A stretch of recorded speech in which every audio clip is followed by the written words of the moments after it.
try to focus on my movement, but finally I find it's quite difficult. Now I changed to, even when I walk, I focus on my breath, not the movement. So that seems easier for me to focus, of my mind to the breath than just of the movement of my body, because the movement of my body, there are many points to focus sometimes, it's not easy. So is that a correct way to practice the concentration of mind in daily life? Okay. So when you say it's difficult, The difficult, when you say it's difficult, what is difficult about it? Is too many points to focus on? yeah, but difficult is sometimes when I walk, I can feel the wind too, and then sometimes I feel my hand swinging, and sometimes I feel the leg, the feet. So I find that there's so many points I actually don't know which one to focus. So many sense, and then later I find that if I just sense the breath, it seems easier because only one point I need to care. In daily life, I mean. Yeah.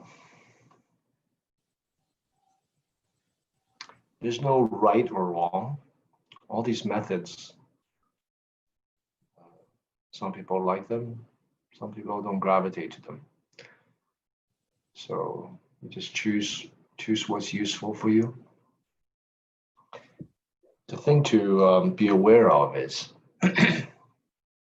your attitude. What I mean by that is you have to be in tune with how you feel, because our attitudes shape our experience. So if there's too many things to focus on and you find it distracting, the problem is not really the method. The problem is the mind is distracted. Right? So mind is distracted and come from several things. One is just habit. What's more important usually is the underlying feeling tone. So in that moment, you have to be in tune with how you feel. And in that moment, what you may be feeling is a kind of angst,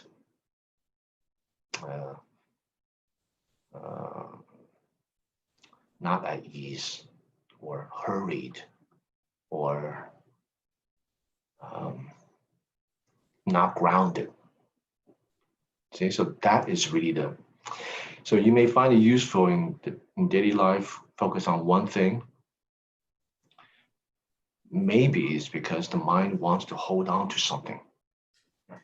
So that mindset, that attitude is a kind of craving.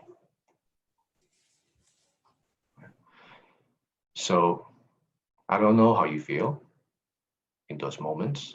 So you have to be aware of this feeling tone. Most people are not connected to that. Most people are just in their head, or they're distracted by what's out there. So the most important part is the feeling tone. So feeling tone, translating from Chinese, is 心情，或者说心境，心境。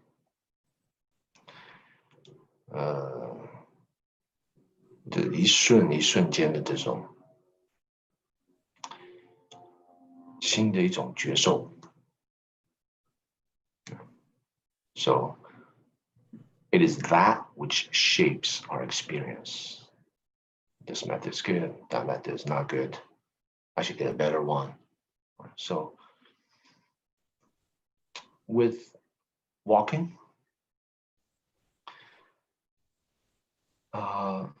it doesn't have to be, the mind focus on all these different sensations. The mind focuses on different sensations because the mind is just distracted itself. So it's noticing all these different things. So you can still focus on one thing when you walk. What would that thing be?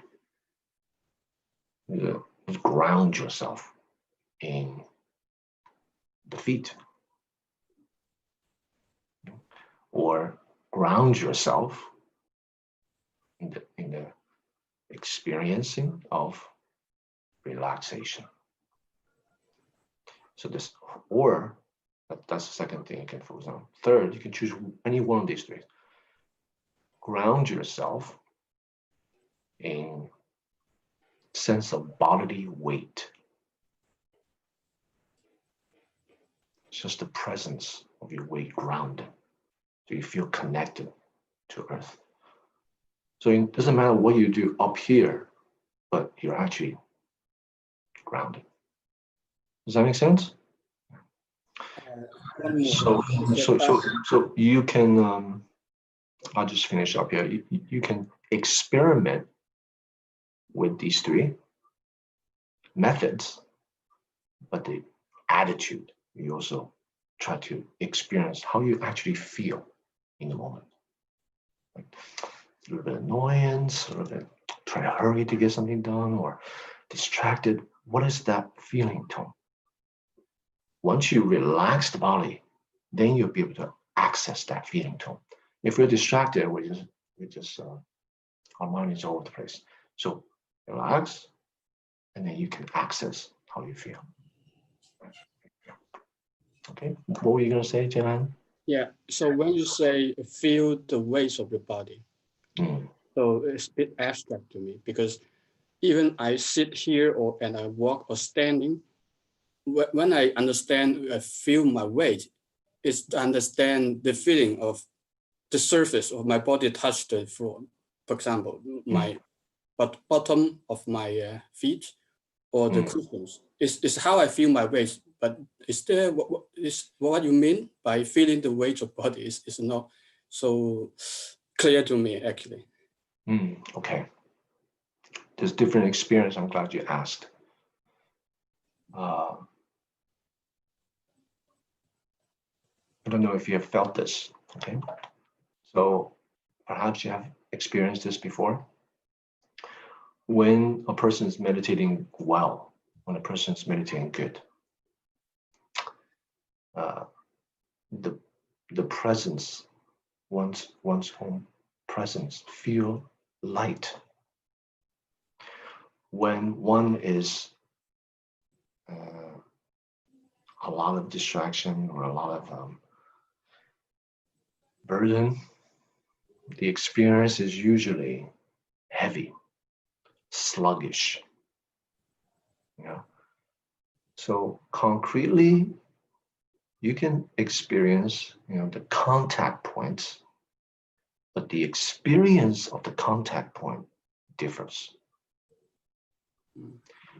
So, for example, if a person is in a state of Qing'an, light and ease, the whole present body is very light, and the movement it's like gliding. When you're walking, you feel like you're gliding across the floor.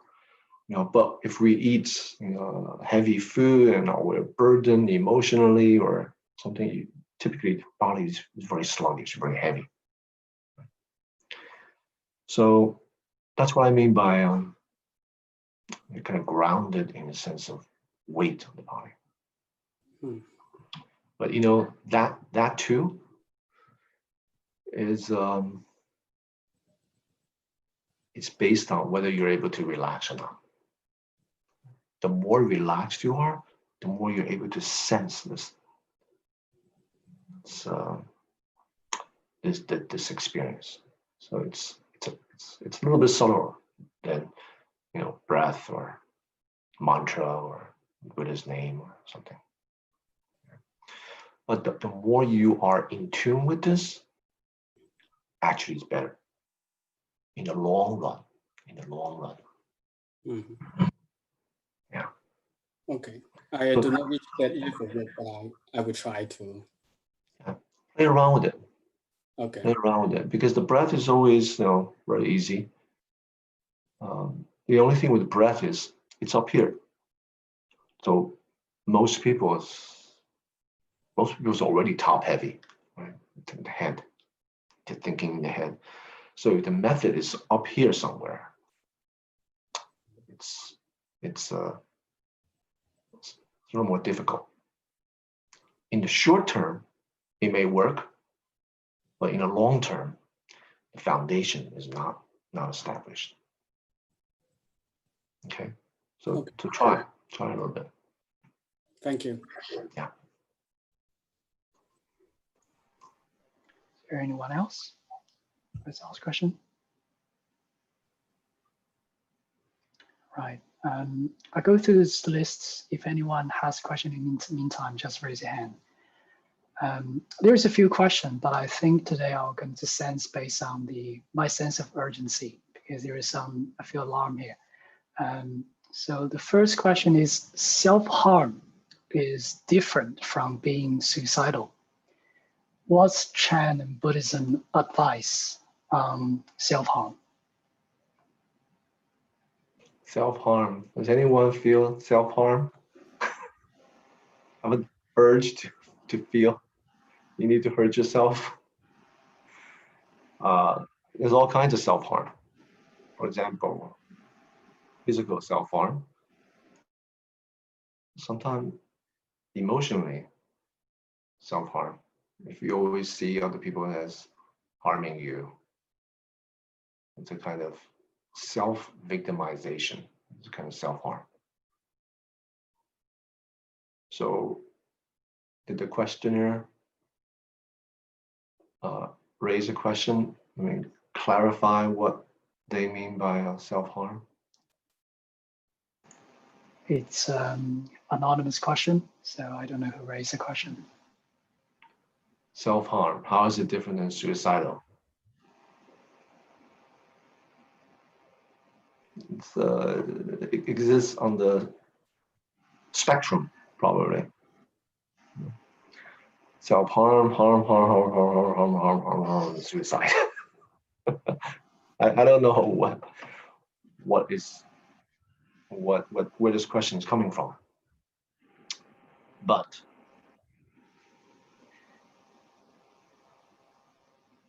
there's a lot of stories behind that question.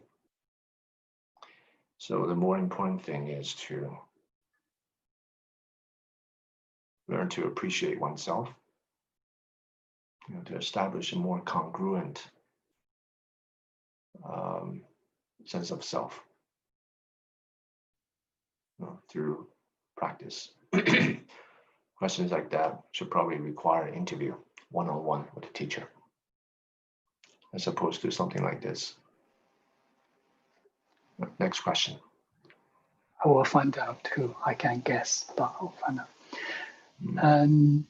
So next question is from Anna. Anna is here, right? So I'm going to read our question, but feel free to elaborate more of where it comes from. So how to stay in the present moment when you feel unbearable? Wait, when you feel what? Unbearable. Anna, do you like to elaborate more on that? Well, I was thinking of a question, but it has happened to me in the past, and I wondered whether what I did was correct. But the situations, usually when you're in a situation and it is very unbearable, and staying in the present is really difficult because so many thoughts are going through into your mind when the situation is occurring. It could be anything, from suddenly realizing there's a catastrophe, or suddenly realizing something's gone horrendously wrong, or when someone suddenly passes away, or when the situation has blown up, and at work even, where it is quite how, I suppose it's a question on what's the best way of actually staying in the present and not get carried away by all of this. Staying in the present is an expression. It's a modern expression. The reality is you're already in the present. You can't be in the past. You can't be in the future. So you're already there. So this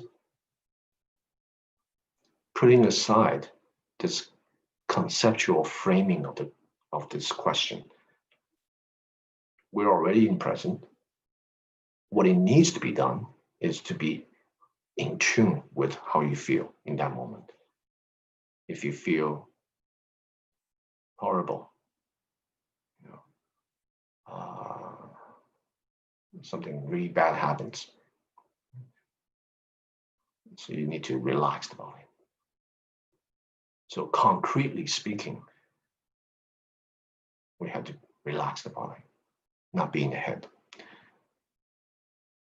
Our tendency is to rush, try to solve, try to think through the problem.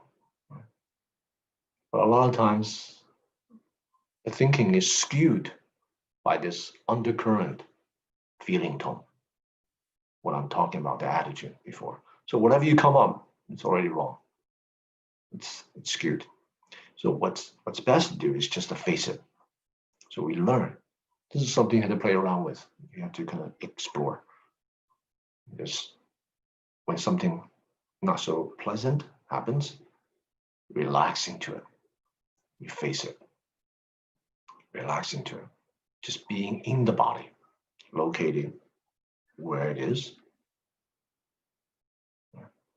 how you actually feel. Don't interpret, don't judge, don't label. Just experience. Go back to the foundation. Like the eyes, see, ears, hear. The mind, experience. The heart, experience. So in that moment, relax the body and just open yourself, experience it. Let it flow through. If you try to draw some conclusion from whatever you experience, create some narrative, story, then you'll break. You think this is horrendous, I can't believe it, blah, blah, blah, blah, blah. Then we'll become devastated. But if we don't draw conclusions, don't go into narrative, storyline of how we're victimized, it's horrendous, and you just experience. Then these feelings, whatever is happening to you, will flow through. So the key is to relax into the body and experience that vulnerability without reifying, solidifying into some kind of narrative about yourself or about other people. So that is what a Chan practitioner do. So already in the present, just need to experience it. No need to reify, solidify anything. Let it flow through. Moment to moment, fresh, experiencing. Then you will see your resilience. There's something inexhaustible in the world, and that is our mind, our heart. Inexhaustible potential. What blocks it, what prevents it, what limits it is our narrative. Gaining, losing, having, lacking, wanting, needing, good, bad.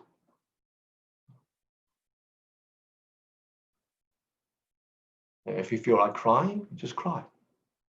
Let the tears flow through. Don't suppress. Don't be swayed and swirled around by either. Don't follow, don't suppress. Experience, open. Ground yourself. Then, even in that moment, you're practicing. As long as you're practicing, you're in the present. If you try to think through, you're not in the present. If you go into the narrative, you're not in the present. You're drawing on past experience, projecting how you wish things to be. You want this moment to be other than what it is. You want it to be something else. That's, at the very least, what you're experiencing in the moment. That takes courage. That's what practitioners. I was about to say it's the courage, because I feel like there's a lot of energy, just the courage, not really energy, the courage just to feed it through. I think that's what I meant by unbearable, because sometimes when faced with a situation, I wondered whether that's what you mean by I've already in this mindset of the narrative, which give rise to more fear. Yeah. And therefore not unbearable because we're not in the present. It's unbearable because we're in the narrative already. So come back to the body, relax. Relax the body and experience how you feel in the heart. No words, no language, no comparison, no storyline. Just experience. Then you see that every moment is different. Even the unbearability, every moment, different unbearability. That's quite interesting. What previously is unbearable, actually it's completely bearable. Completely. That is the resiliency of our heart, our mind. Vulnerable. Being vulnerable, grounded. It's like what, putting Buddhism aside, even indigenous kind of Chinese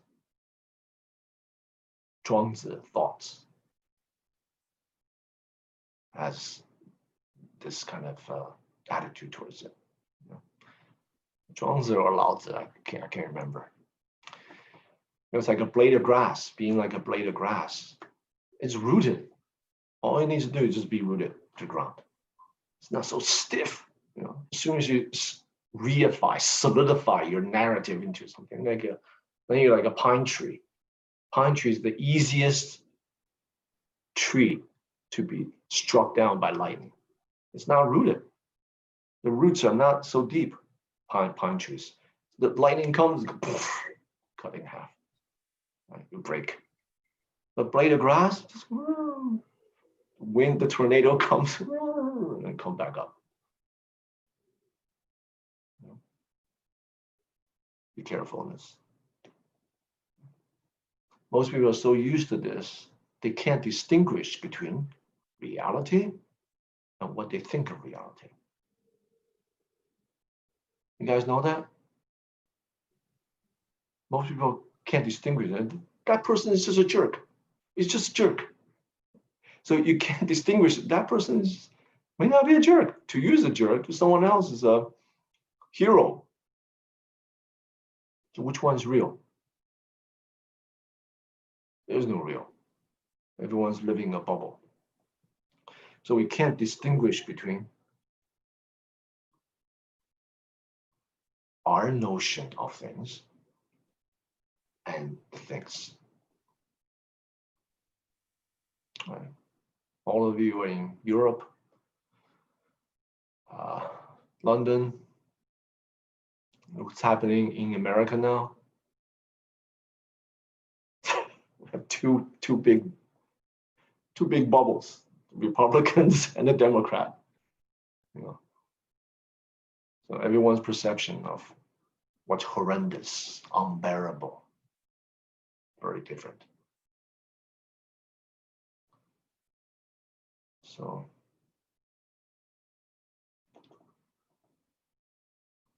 what presses our button? Everyone's different. So what presses your button? What gets you upset?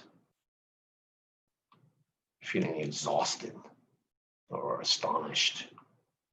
It's very different than someone else. So when that happens, wonderful. Exposing the shortcomings, the vexations that's percolating. When you ground yourself, just face it. Then more and more and more you practice this way, you really become charm practitioner, grounded, rooted. Adverse circumstances become the resources from our practice. Okay?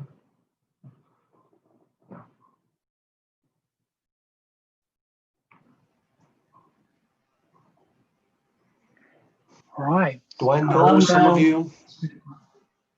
Sorry, Carol. Michael Edwards.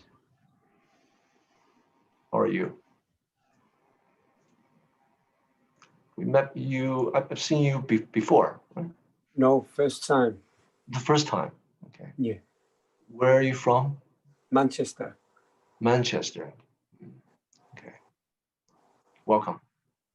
Thank you. What tradition do you practice? Soto Zen. Soto Zen. And your teacher? I don't have one at the moment. Do you have a sangha, a group that you sit with? Yeah. Well, I don't have a master.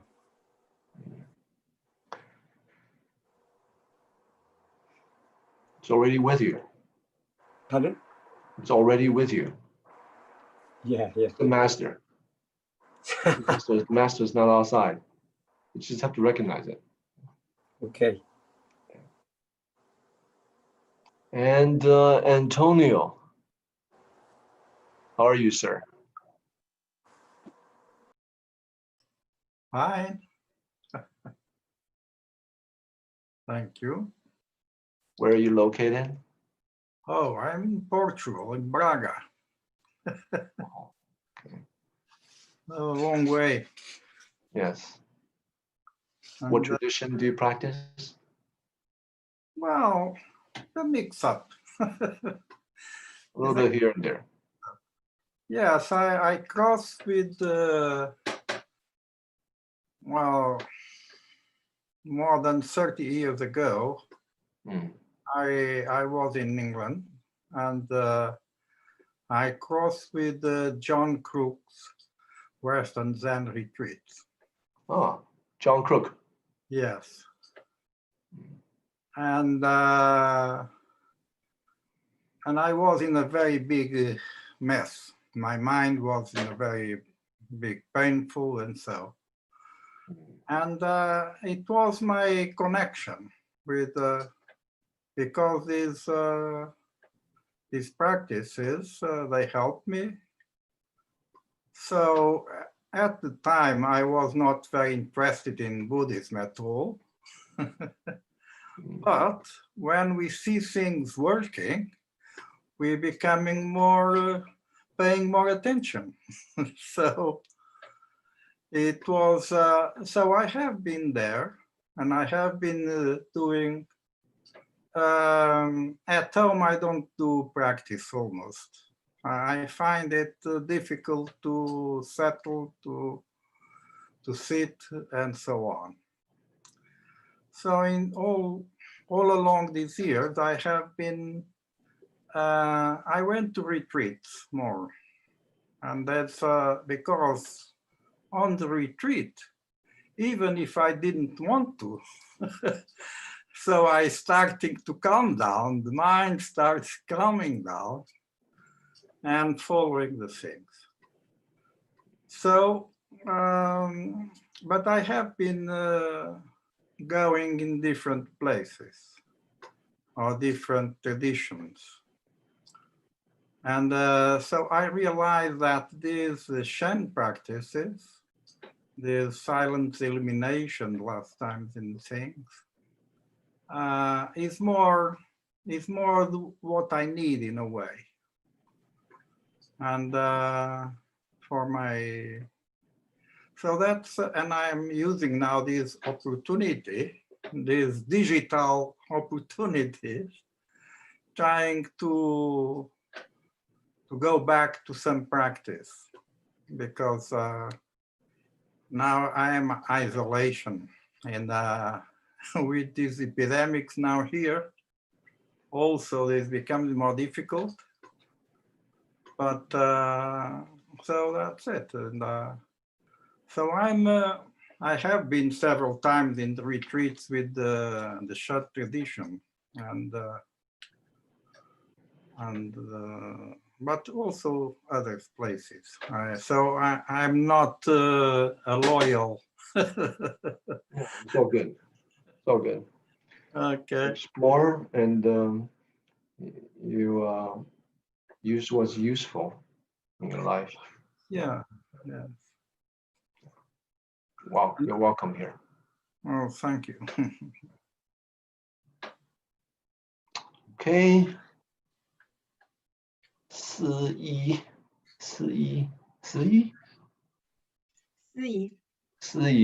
Oh, where are you? I'm currently in Xi'an, China. Oh, you have San Francisco in the background.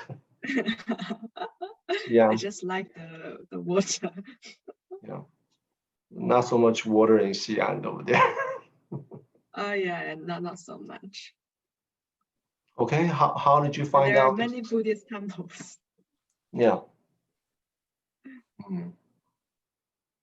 And I'm actually a student in London, but currently I'm studying remotely, so that's why I'm in my at my home now. okay, welcome. Okay, Angelica, are you? Yes. Where are you located? At the moment, I'm in Milan, Italy. Milan. Yes. Is this your first time or second time? I met you. Actually, this is the second time. Second time. Yes. Okay. So Tian'an, you're in Milan, right? Yes. No. Tian'an is in London? In Genova, Italy, another city. Geneva, another city, Italy. Yeah. Italy to me is just Italy. The geography, I'm not so good. Okay, welcome. And then next, Kenny. Did I say it right? Yes, thank you. How are you? Fine, thank you. Yeah. I met you 2016 in DDM headquarters, 2016, where? Taiwan. In Taiwan. You mentioned you was leading a group of. I took a pilgrimage there. I took a group of Westerners there. English town. So Yeah. I see you. I say good. I based in Norfolk, 160 miles from London. Where are you based in? I'm sorry, I can't hear your voice. Norfolk. Okay. You know Norfolk? East England. Yeah, East England. Okay. Yeah. I practice mostly every year with master chairing. Who? 继承法师. Oh, good. I went to Poland every year with him. Wonderful. Good, wonderful. And learning Dharma with DDM. You know, DDM every week got the Dharma talk. Yeah. I learn every week actually. Excellent. Excellent. Thank you. Thank you. Oh, thank you. H. Bonnie. Who is that? Hello, sorry. Hello. My camera. Sorry. Hello, hi. Hello. I'm based in London. I'm currently a PhD student in London. Actually, last year I have been to the Durham Dara College. Let me see. So it's Durham, 就法古文理学院. I see. So I joined a digital humanity conference there, and I met Hui Min 法师. Yeah. Good. So how did you find out about this group? I know the organizer, and this is my first time joining this meditation and practice. So I basically every day do the calligraphy and 念金刚经 and yeah, that's it. Okay, good. Welcome. Thank you. Okay, everyone else I know? Okay, sorry for the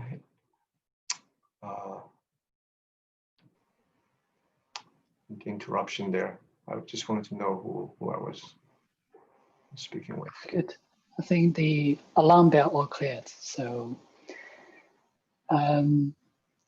next question I think is fairly not that kind of stress. Did a Buddha discuss knowledge seeking as a form of greed? Seeking as a form of what? I was reading greed. Greed. Seeking knowledge as greed. Yes. I was reading, and then I had a realization that I might have a greed for knowledge. So can this be a form of greed? Anything can be a form of greed, not only knowledge. So you just have to be honest with yourself. Whether there's,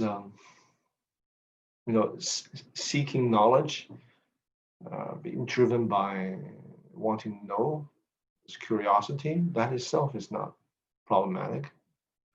What becomes greed is this possessiveness, ownership. So mine, and my opinion.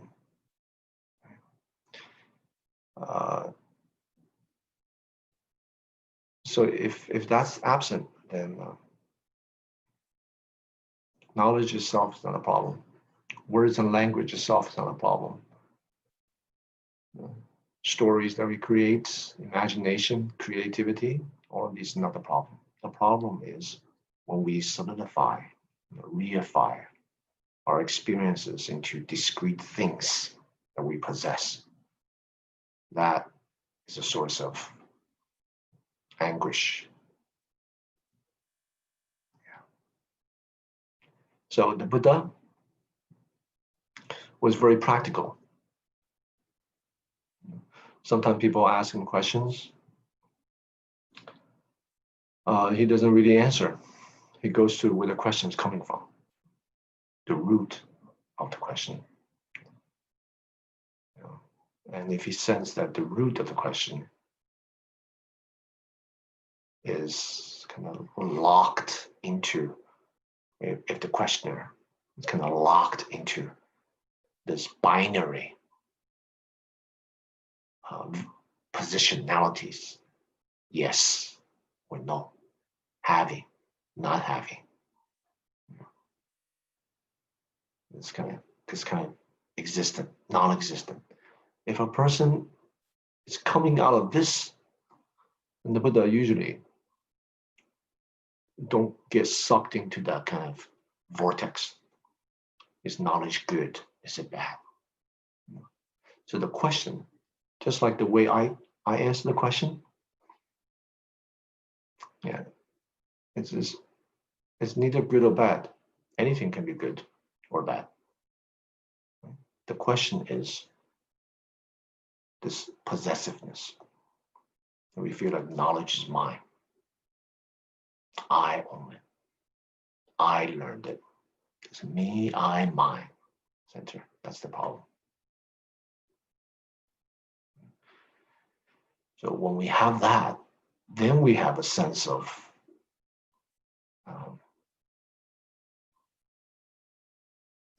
positionality.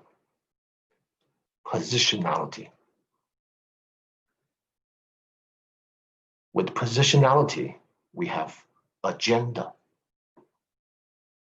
Something that's agreeable non-agreeable to me. You see? So this identity, reification, fixation, that's the problem. Once we have that, all kinds of things that we encounter can be problematic. We will have a position, right and wrong, good and bad. We will begin to take sides, and we'll have agenda to make things our way, which is a sense of control, which is just attachment. So absent of that, devoid of that, then knowledge is very useful. Right? The whole Buddhist tradition, philosophical tradition, Buddhist psychology, Buddhist epistemology, from the Yogacara, Buddhist logic, this is very knowledgeable. A lot of philosophical treatises. Right? It's a very rich tradition. But all of these teachings were meant to dismantle the sense of reified solidification, attachment. Right? It's not meant to accumulate more and more, right? Or to take positions. Okay, so in the scriptures, we see the Buddha. Very rarely, this is today, answer thing in terms of right or wrong, or depends on the situation.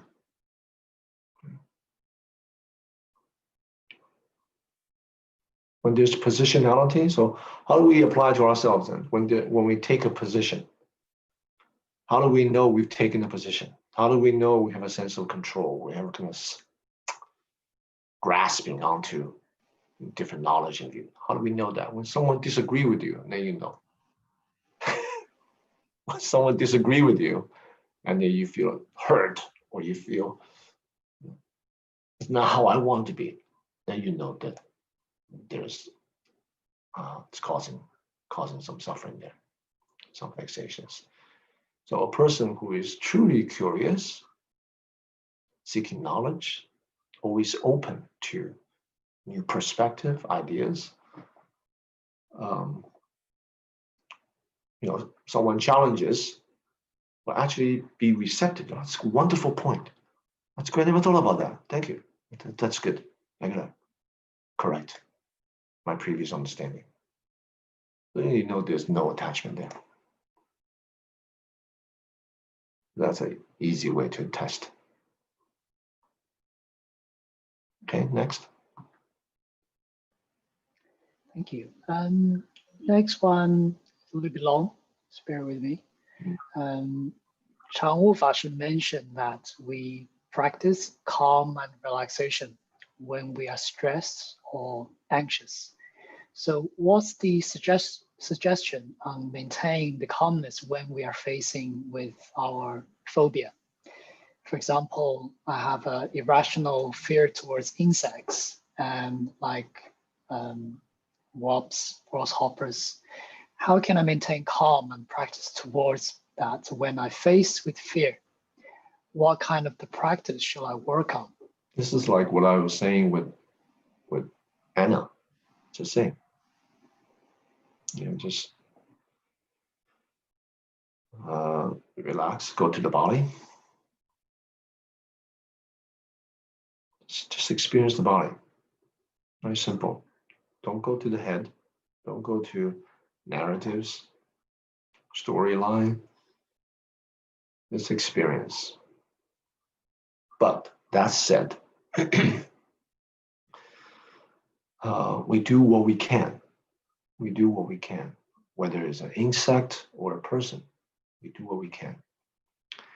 If we cannot completely open ourselves and relax into the moment, we do what we can, and we kind of leave. We put ourselves out of the situation if we can't handle it. That's true for everything else. So we just do what we can. And next time it'll be a little better. So come back to the body. Be aware of the undercurrent feeling tone. And then expose, experience while being grounded. That's the way to do it. Sometimes it's instinctual.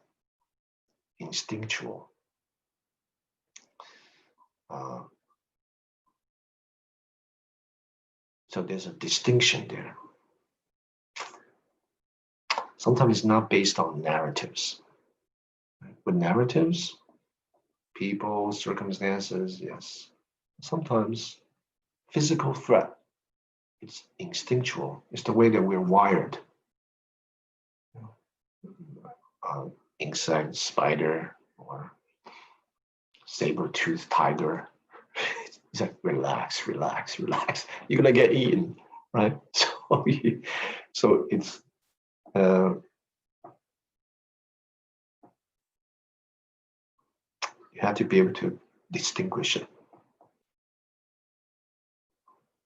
So just by working with it, understanding yourself a little more, then you will know what is going on within you. Right? But sometimes we are kind of unexpectedly find ourselves in a situation that can crawling spiders or crickets or people. The instinct will come. We try to. This is the phobia part. Right? If it's actually diagnosed as a phobia, then it's probably rooted back to some kind of experience, traumatic experience. So it becomes an instinct. And then practice will help, but probably need to understand more what's going on with you with the help of a therapist or just by working on yourself.